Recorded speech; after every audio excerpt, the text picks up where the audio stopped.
A recent Time article has just come out that people on the right that believe in election fraud are clinging to saying, this is the smoking gun. Time magazine wrote an article about the conspiracy to steal the 2020 election. And if you read the entire article, which I have done, it really points to Trump stealing the 2020 election and how people worked hard to save it, even though on January the 6th, there was an insurrection, and how people worked so hard to save it. And in the end, the article concludes that democracy won out. But on Twitter, YouTube, TikTok, Instagram, Facebook, everybody's clinging to this one line in the article. And I think a lot of this has to do because we know in America our education system is pretty much shit.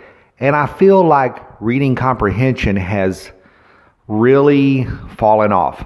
So I wrote down, and I'm going to go over this line that all the people that believe in the conspiracy theory that the 2020 election was stolen from Trump are clinging to.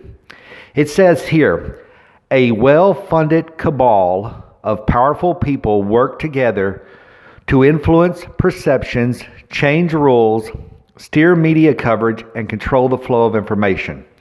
Okay, I would have to say in this period of time, the writer for Time who used the word cabal, that was a very bad word to use. He or she should have known that would have been taken out of context.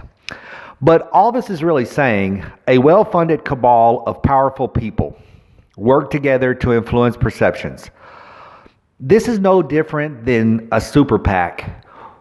When you buy media time on the air, and you create a commercial, you're trying to influence the election. They are well-funded. Yes, they are. And you can refer to them as a cabal. But in conspiracy terms, a cabal has negative meaning, where in this article, that's not what they're talking about. And when they mean by influence perceptions, the influence of perceptions is to influence people to know that the lies that Trump was telling were lies. The lies that Fox News, OAN, Newsmax, the lies that you've seen on Facebook, the lies that you've seen on Twitter were indeed lies. So they had to influence perception by showing the truth. The change rules part it makes perfect sense because of COVID. They had to change the rules because we're under a time of a pandemic. So they had to make it easier for people to be able to vote during the pandemic, which is why they had more drop boxes and they let more people vote by mail. It wasn't anything nefarious. It wasn't like they were changing the rules because of evilness. It was changed the rules because of a pandemic. And to steer media coverage and control the flow of information, this goes to what Twitter did when it started labeling Trump's lies. Twitter is a private business. The First Amendment only affects the government. A private business can pretty much say or not say whatever they want. If you tell a lie, which Trump was doing on Twitter, and they're labeling it as a lie, that's not a violation of the First Amendment. The First Amendment only has to do with the government will not infringe free speech on the people. The government, a private business can do whatever they want. It's just like that old where a private business says no shoes, no shirts, no service. If they don't want to serve you, they don't have to. They have rules, they have user agreements, and then if they choose to change their rules or user agreements and you want to participate on their platform, you have to do it or just don't participate.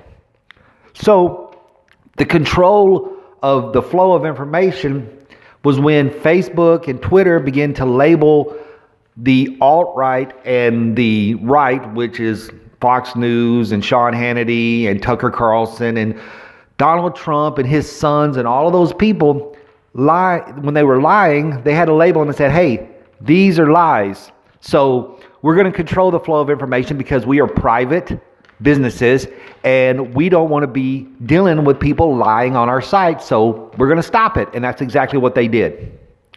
So even though I know many people on the right think that this Time article is vindication for everything that they believed in, if you read it and you read the entire article and you see how this one paragraph goes with the rest of the article, it'll make perfect sense.